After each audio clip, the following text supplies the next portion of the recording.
Letter D is the one that oftentimes gets missed or there's a lot of confusion around.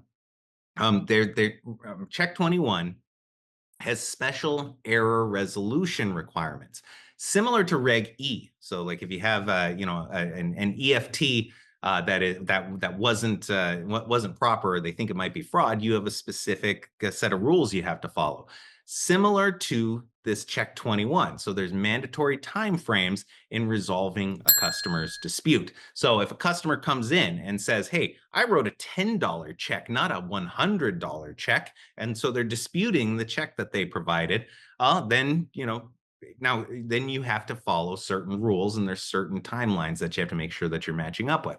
A couple of things, ground rules here. Remember, first, this only applies to consumer accounts. Okay, so your business accounts, you don't necessarily have to follow these rules.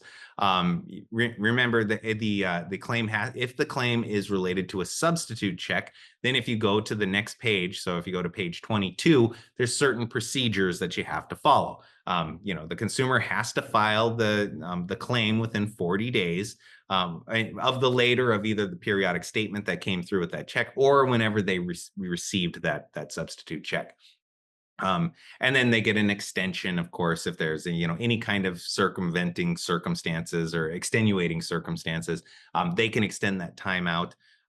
You may require them to submit their claim in writing, and then you have to tell them the deadline in the disclosure. So if you go to that next page, it kind of lays out in that disclosure the process that you're going to follow and live by when you conduct that type of investigation. So again, not a lot of Check 21 is really customer facing, is really more about how we move the paper behind the scenes in order to make things faster and easier.